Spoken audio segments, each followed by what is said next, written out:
Today I have the honor to have as a guest on our show the Honorable Maxime Bernier, leader of the People's Party of Canada. Hello, Maxime. Hello, thank you, Robert, for that invitation. I'm very, very happy and very pleased to be with you today.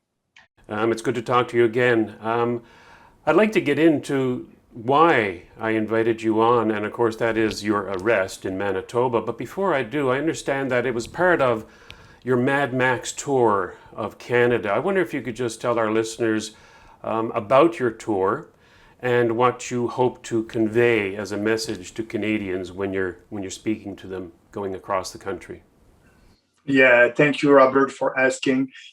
Actually, you may know that, but more than 12 months ago, I did my first YouTube video saying that, the People's Party of Canada and myself, we are against these draconian lockdowns. And I said in that video that every business is essential and we must reopen the economy.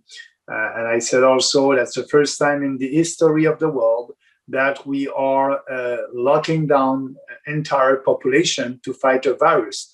That's a failed experiment and that must stop. So I said that more than 11 months ago.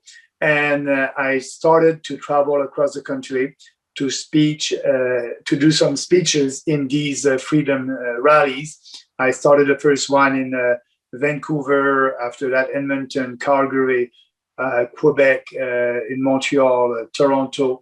And so speaking about our constitutional rights to be violated by these unconstitutional and illegal draconian measures. So that's part of the tour. And I'm doing that because I think it's too important to speak about what we believe openly with passion and conviction. And that's what we are doing at the People's Party of Canada. And as you may know, we are the only national political party against these lockdowns. And so it's important. It's important to be out there. And, that was part of my trip. And we call that trip the Mad Max Freedom Tour. And actually, right now, I'm in Montreal. I'll be back on the road this weekend. I'll be in Niagara on the Lake, another rally over there. And the 1st of July, I'll be in Ottawa. We have a huge rally also over there for freedom. And we are asking these totalitarian governments to stop these lockdowns. And that's simple like that. Now, when you arrived in Manitoba as part of the Mad Max tour, you were greeted by the RCMP at your first rally in Niverville, if I understand correctly, and given a fine because, first of all, you can't have more than 5 people at a gathering, apparently, in Manitoba, and people who enter the province are required to self-isolate, I believe. And so you were fined and then threatened with arrest if you met anybody else. You then went on, and why don't you continue on the story there? Yeah, so you're absolutely right. I did my first meeting. As you know, I'm doing always that when I'm traveling across the country because you don't have the right to meet people inside. So what I'm doing, I'm meeting our people, the executive of our riding associations, our volunteers. We are doing that outside in a park, and I have the opportunity to speak about what is happening in our country right now, to speak and argue for, like I just said, no more lockdowns, but also asking our people, our riding associations, executive to be ready for the next election. As you may know, we may have an election this fall, so the party must be ready. And so I was in every province. But I start my first meeting, my EDAs. The first meeting was around 10 o'clock in the morning. We were in a park. We were about 15 people there. So I answered their questions and we had a discussion about what is happening in Manitoba right now. And after that, I was arrested, like you just said. And the police said, we're going to give you 2 tickets. The first one for a gathering that more than 5 people outside. And the second one because you didn't do any quarantine before when you arrive in Manitoba. And I said, yes, you're right. I don't have to do that. I have a constitutional right to travel across this country, and I'm doing it. So I received these two tickets, and the police told me, if you do another gathering outside, you have a risk to be arrested and put in jail. So I called my lawyer at that time, and we had a discussion. And my lawyer told me that I can go on. It's my constitutional rights, and we're gonna fight that, and we will win because it's not constitutional. So I decided to, at that time, take that risk and do the other meeting. And at that meeting, we were maybe 6 people in a park outside. That was the people in the executive of the People's Party of Canada in that region. It's a little village, Saint-Pierre-Joli, about an hour and 15 minutes south of Winnipeg. And I did that meeting. And after that, yes, you're right. They arrested me. They handcuffed me. They put me in jail for a non-crime after having a political gathering with people who are helping the People's Party in that region. So, and I was treated like a criminal, put in jail for more than 8 hours.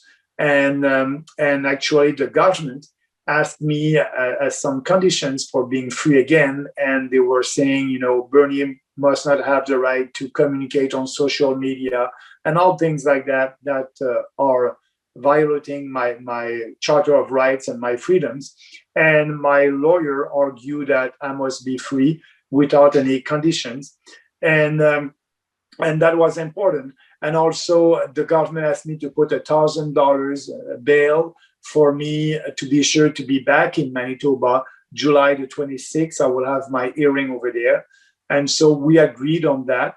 And the judge decided that, I can be free if I put $1,000 cash without any specific conditions. The only thing that the judge wrote, it's for me to respect the law.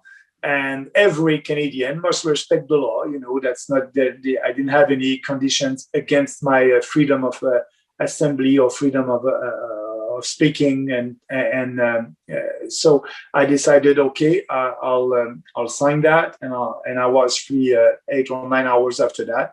But the most interesting, Robert, was just after that, police told me that they advised me to left the province and going back to Montreal as soon as possible, because they told me that they will follow me every step. And so I didn't take any chances anymore. I took the first flight to Toronto and Montreal the Saturday. And I think that was only political repression for me not to be able to do these 2 important rallies that I had, one the Friday night and another one the Saturday afternoon at 2:00. But I can tell you that I will be back in Manitoba. I will be back in court for sure. The July the 26th, I will win that fight, and we'll do a rallies also over there in Winnipeg. So it's like I said, I was treated like a criminal, and I'm a politician just for my thoughts, for what I believe in, and that's why I said to the policeman when he arrested me, he asked me, do you have any weapon? And I said, weapon? No, only my words, only my philosophy, only what I believe in. So that's my way to fight. And they didn't want me to do that. That's why I call that an action like a totalitarian regime or totalitarian government. And it's not supposed to happen in Canada in 2021 in a democracy, but it's scary. It is happening right now. And so we must fight, and we will always fight. And we gain more and more support. People understand now that they cannot take for granted their freedoms, and we have more and more support. But it's a shame that I was in jail for 8 hours just to speak in a park with 5 people. It's amazing to me that such a high-profile man as yourself getting singled out and targeted for these fines and arrests, because to my knowledge, nobody else attending those meetings in Manitoba were fined or arrested. Is that true? Right, Robert, I was the only one targeted. Actually, I was the only one who received a ticket. All the other people that were there didn't receive any tickets, and I was the only one that was arrested. So that's why I think it was a political motivation behind my arrestation. And they just want me to be sure to stop me to do any rallies all across the province. The actually the premier of Manitoba doesn't want and didn't want at that time any opponent and telling the truth to people in Manitoba, and they use the police to stop me like in a communist regime. It's a shame that happened here in Canada in 2021. Right, and the lack of media coverage by the so-called mainstream media here in this country is quite astounding. Now, I saw your interview with Tucker Carlson on Fox News in the United States. Millions upon millions of viewers there. I saw your interview here in Canada with Rebel Media, a couple interviews there, and with Andrew Lawton of True North. And so you sent out a letter to your supporters on the 18th saying that not a single legacy or mainstream media outlet asked you for an interview. And here you were, a former parliamentarian, former foreign minister, leader of a party that was on the stage during the last leadership debate in 2019. Crickets from the media. Can you comment on that? Actually, yes. The mainstream media canceled me. Didn't want to speak about that. Didn't want to give us any coverage because it's not in line with their narrative. And so like Pallister in Manitoba, mainstream media don't want any other views than the official views on COVID and on lockdowns. So I had better coverage in the US with the mainstream media than here in Canada. But I'm pleased that being with the Fox News and Tucker, I know that a lot of Canadians are watching Tucker, so that gave me an opportunity to be in front of these Canadians. But yeah, it's a shame that the mainstream media won't cover the fact that a politician has been arrested and targeted for his speech and for what I believe. Didn't want to have a discussion about that. So that's the mainstream media. When I'm saying that the mainstream media are not independent anymore, we have another proof of that. They are dependent from the federal government with them all the money that they receive from the Trudeau government. And so that's why we need to cut the CBC and to cut all funding to these media to be sure that they'll be independent. And they will have to listen a little bit more the view of their viewers and represent the view of Canadians a little bit more if they have to ask money each time. Now they have $1 billion from the federal government, so they don't have to ask for money. But when they'll be in competition and they'll be in position to ask money from their viewers, that may change. So that's an important policy that we are putting forward, and that will help to have more independent mainstream media. Yeah. Here in New Brunswick, where I'm actually calling you from, the Minister of Justice, Ted Fleming, and the Conservative government here have passed a Bill 54, which extends immunity from any lawsuits by public safety officers, like the cops at the border, who will turn you around if you don't have business here or you don't live here.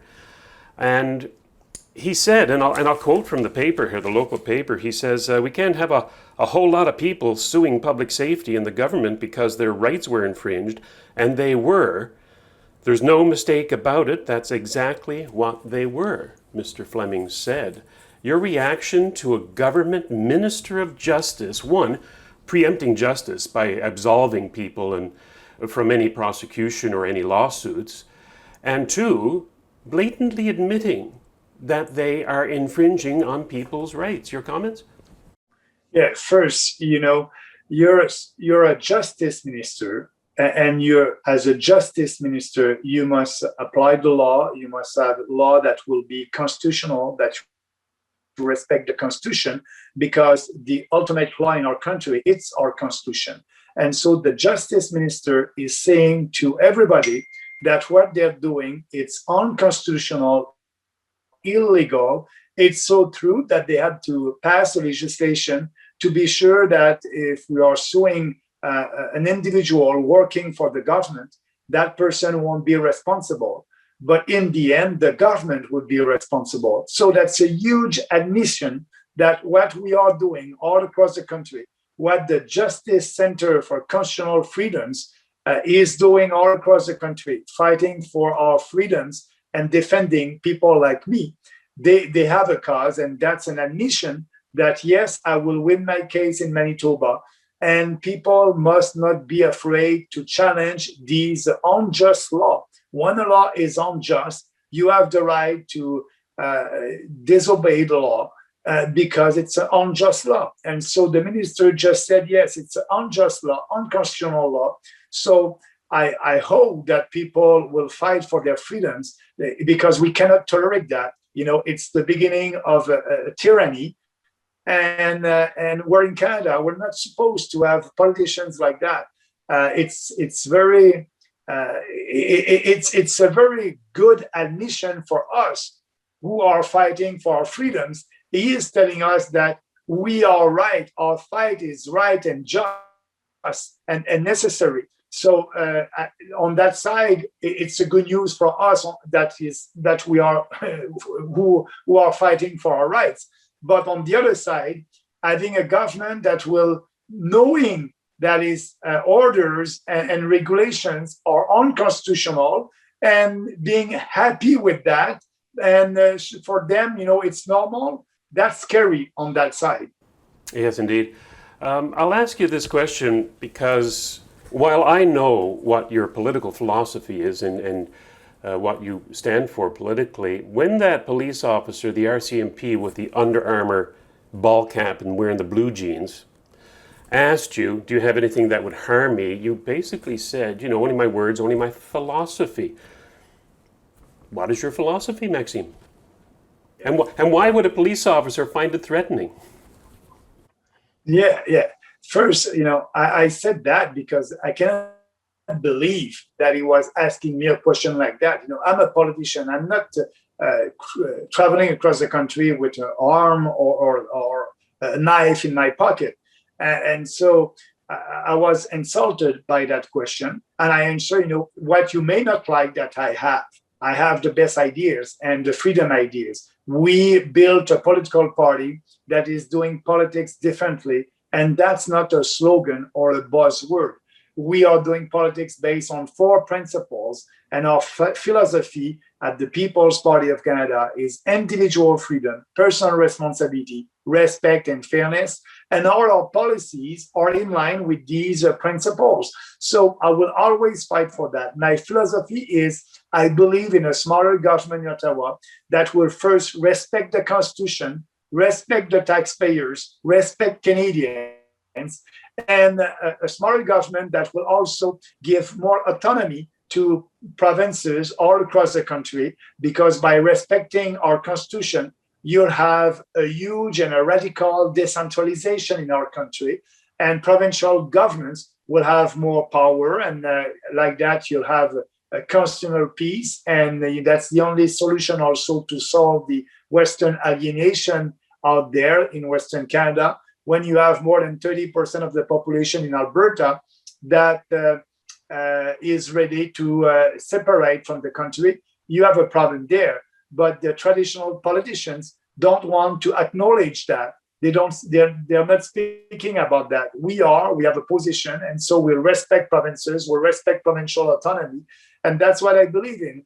But the most important is we at the People's Party of Canada, we believe in people. We believe that you have the ability, the dignity, and the right to make your own decisions and determine your own destiny.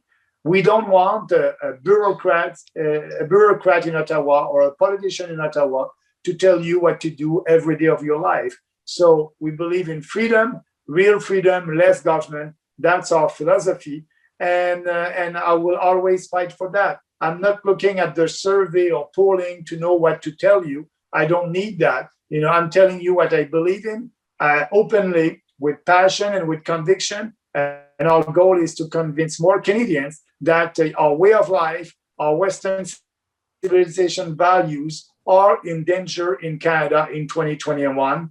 And we must do the fight together. And I can tell you that we have a kind of a momentum across the country. We'll see what will happen at the next general election. But the People's Party of Canada will be ready for an election this fall if we have an election. If the People's Party gets seats in the House again and or even forms the government, would you consider having a royal commission, a commission of inquiry into the way that governments and health officials have responded to the pandemic? Absolutely, Robert. I think it's too important. We need to go to know all the details of that and the way all the information that the government had in the beginning of that pandemic that was not public. Now, after a year, we know a little bit more. We have the statistic and the data. We know that virus was more difficult for older people with comorbidity. We know that. But yes, we need to know the cost of that pandemic. We are paying for that right now. Some politicians are saying we're going to have to pay in the future. Our children and grandchildren will have to pay for it, for that $350 billion deficit in 1 year. No, it's not true. It is us right now that are paying for that with the Trudeau inflation tax. If you do your grocery right now, there's 4 or 5% inflation there, and inflation is a tax, a hidden tax. Instead of taking your own money in your own pocket and taxing you, the government let you own your own money in your pockets, but you cannot buy the same amount of goods and services with that money. Your purchasing power is going down. Your standard of living is going down. So everybody is poor, and that's the inflation tax. That's the worst tax, and we are paying right now with that. And we know that the inflation will go 5, 6, 7%. So we must stop all that, and we must know all the details of that pandemic and the government policies. We don't know if they were based on science. They're always telling us it's based on science, but I don't believe that it's based on science. When you have lockdowns like that, it was an experiment and a failed one, like I said before. So my answer to your question is yes, we must have an inquiry and look at all the decisions that these politicians took during that crisis. I appreciate your time, Maxime, but I do have one further question if you could answer, and that would be that recently the Rebel Media reported a federal judge said that the quarantine hotels and the restrictions on Canadians returning home are constitutional. And I guess that he invoked Section 1 of the Constitution, which basically, in my estimation, says that you have all these rights as long as we tell you you have these rights. Does that decision give you cause for concern for your case? Yes and no. First, it's the first court that decided that. I know that the Justice Center will appeal that decision, and I'm pretty sure that in the appeal, the final decision will be one positive in our favor, one that will say that these jail hotels were unconstitutional. I believe in that. I think it was a bad first decision, but the Justice Center will fight that, and I strongly believe that they will win. And for my case in Manitoba, I have any doubt that I will be able to win that. Maybe I won't win at the first instance. Maybe I will have to appeal, but I can tell you that I'm pretty sure that I will appeal if it's a negative decision. And I'm pretty confident that I can win my case. And I'm pretty confident also that the Justice Center will win the case that they have against these jail hotel when they will appeal. The floor is yours. Maxime, if you would like to add anything further in this election year. Yeah, Robert, first of all, thank you very much. And you're doing good work. I'm following you. I want to thank you for what you're doing because the discussion that we had today, it's a discussion that I cannot have with the mainstream media. And, it's sad that I cannot have uh, any discussion with the mainstream media. But also at the same time, I know that Canadians don't trust anymore the mainstream media. They're looking at alternative information, alternative media. They're looking at you and other independent media. So for me, I will do that fight on social media to be sure that people will know the People's Party and what is our goal as a political party to fight for you, for all Canadians. And I will always do that. So I want to thank you for giving me this opportunity. And I want to say to your viewers, if they want to know more details about the People's Party of Canada, they can go on our website, peoplespartyofcanada.ca, read our platform.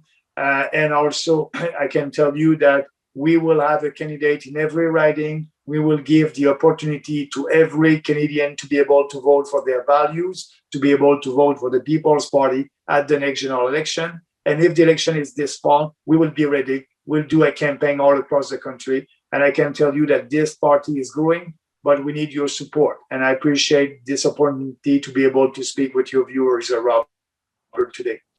Thank you very much, Maxime. And from myself personally, thank you for putting your own freedom on the line to protect everybody else's. Thank you. Thank you, Robert. Have a nice day.